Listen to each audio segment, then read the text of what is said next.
uh, Belakangan ini gue sering mengatakan bahwa gue nggak suka dengan laki-laki Muslim Indonesia. Ya,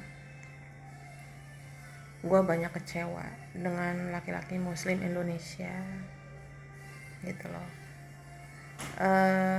Gue juga sebenarnya banyak kecewa dengan para pemuka agama Islam, di mana mereka itu banyak yang,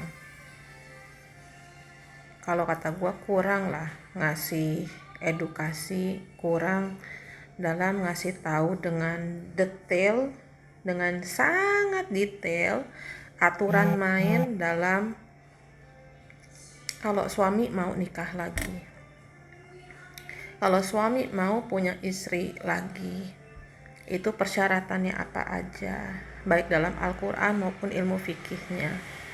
Para pemuka agama ini banyak yang tidak menjelaskan dengan sangat detail. Yang boleh dinikahin itu perempuan yang bagaimana, aturannya bagaimana, aturan sebenarnya bagaimana. Kalau sekarang kan yang gue dengar di Indonesia itu katanya nggak perlu izin dari istri pertama juga sah gitu ya, bisa dibikinin buku surat nikah, buku nikahnya juga bisa. Nikah siri sekarang bisa jadi punya juga buku nikah gitu kan, segala macam bla bla bla bla. Ini MUI-nya juga gimana gitu loh. Tolong dong Islam-Islam yang di Indonesia ini, tolong ngasih pencerahan ke umatnya dengan sebaik-baiknya, sebenar-benarnya, sejelas-jelasnya. Terus juga kalian juga untuk perempuannya, kalian juga harus jelaskan sejelas-jelasnya, sedetail-detailnya. Kompak lah kalian tuh para pemuka agama tuh, sepakat lah, harus gencar menjelaskan kalau perempuan yang make yang ketutup gitu itu harus yang bagaimana gitu kan, aturan yang bagaimana gitu loh. Di Al-Quran itu ditulisnya bagaimana, terus aturan di ilmu fikih itu kalau sudah make yang tertutup itu perempuan harus bagaimana. Gue dari Kristen pindah ke Islam. Gue baca Al-Quran, gue gak bisa bahasa Arabnya, gue cuma baca yang terjemahannya ya, dan itu pun gue belum sampai selesai ya. Jadi ya baru ada beberapa lah gitu ya. Tapi maksud gue gini, gue mau mempelajari sedikit-sedikit ilmu fikihnya. Dulu gue pakai tutupan kepala, tapi gue buka karena apa? Satu, pas gue tahu di ilmu fikih itu aturannya berat buat gue, maksudnya berat buat gue jalanin ya, gue saat itu belum lah. Kedua, gue masih seneng pakai baju pendek, masih seneng pakai baju seksi. Kedua di situ, jadinya gue lepas. Dan saat pertama gue lepas itu rasanya gue seperti telanjang, kayak gue nggak pakai baju ya. Yang biasanya gue pakai ketutup atau gue lepas itu kayak gue telanjang, itu perasaan gue.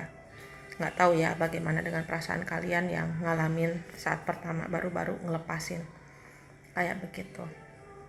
Waktu pakai juga orang bilang panas, tapi saat gue pakai gue adem-adem aja. Maksudnya nggak sepanas yang gue pikir juga gitu ya waktu ketutup tuh, nggak seperti itu juga gitu. Nah, tolong dong kalian ini yang dari lahir udah jadi Islam, kalian yang dari lahir udah jadi Muslim, tolonglah, kalian kan tidak mau agama Islam dinilai jelek, kalian kan tidak mau Islam itu dikata-katain yang gimana. Orang bisa ngatain agama Islam karena melihat tingkah laku umatnya. Orang bisa menilai jelek suatu agama Islam karena melihat perbuatan umatnya. Ya, sikapnya kita sebagai umat Islam bagaimana? Itu jadi penilaian mereka. Dimana yang kita tahu kalau udah pakai kerudung kan nggak boleh ngerokok. Ya, kalaupun ngerokok ya jangan dilihat orang gitu kan, itu kan nggak pantas. Itu aja satu poin sederhana yang udah dinilai jelek oleh agama lain. Karena agama lain taunya kalau perempuan udah pakai ketutup tidak boleh merokok, tidak boleh kelihatan bentuk tubuhnya. Dua hal ini ya yang paling kita tahu. Sedangkan ini banyak dan sekarang tuh jelas banget ya. Pakai kerudungan kayak pantau tapi celana jeansnya yang pensil gitu kan. Pakai bajunya yang ketat yang kayak pantau. Di sini poinnya adalah siapa yang ngejelekin agama Islam? Umatnya sendiri. Kalian narik perempuan yang non muslim jadi muslim, tapi setelah dinikahin berapa lama kalian sakitin, kalian pukulin, kalian selingkuhin, kalian sering maki-maki ya, teriak-teriakin, bentak-bentak kayak gimana. Kalian tidak mau ngajarin sholat, kalian tidak mau ngajarin ngaji, kalian tidak mau ngebimbing kita yang gimana tahu, kita disuruh belajar sendiri. Itu bikin kita kecewa loh. Makanya akhirnya banyak juga yang udah nikah masuk Islam, setelah pernikahan itu mereka jadi nggak ngejalanin. Ya lu aja nggak ngejalanin sebagai kepala keluarga, nggak nyontohin, nggak ngebimbing, gue harus jalan sendiri. Sedangkan bertetangga nggak boleh, keluar rumah nggak boleh, gitu kan.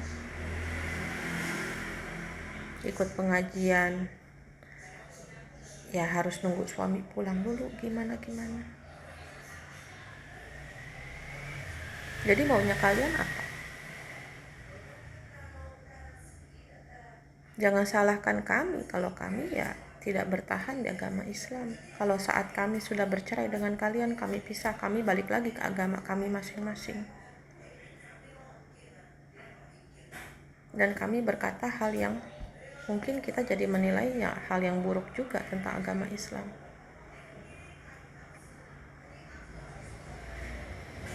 Jadi agama Islam itu yang ngejelek-jelekin paling besar adalah umatnya sendiri.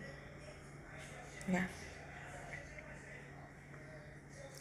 Pakai kerudung, tapi dilihat orang check in check out hotel dengan laki-laki. Pakai kerudung panjang, pergi di taman pacaran. Kok kakinya ada 4, tapi kepalanya cuma 1. Kepalanya satu lagi di mana? Nggak taunya di dalam kerudung, ngumpet lagi nenen di tempat umum.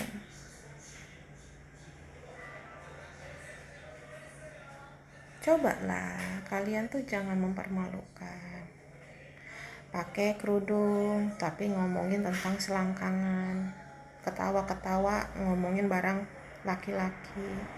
Didengar orang itu nggak etis, tidak mencerminkan. Pakai kerudung itu buat ngerem loh sebenarnya, agar kita ingat, oh ya gue pakai kerudung, jadi gue harus jaga perkataan gue harus jaga nada bicara gue. Baca ilmu fikihnya. Kok kalian kalah sama gue cuman baca ilmu fikih selewat aja ya. Gue banyak bertanya sama ustadz-ustadzah, gue dulu suka ikut pengajian, gue banyak bertanya sama mereka. Gue sangat cerewet, sangat kritis gue. Kalian ikut pengajian, apa yang kalian dengarkan? Apa yang kalian pelajari? Keluar dari pengajian, pulang ngegosipin lagi, ngegibahin orang lagi. Gak ada yang diserap oleh kalian. Paling hanya 1-2% yang kalian ambil. Kalian ingat, tolonglah ya, kasihan agama Islam. Kita yang bikin jelek agama Islam, umatnya ya. Jangan gitu lagi, kasihan. Oke?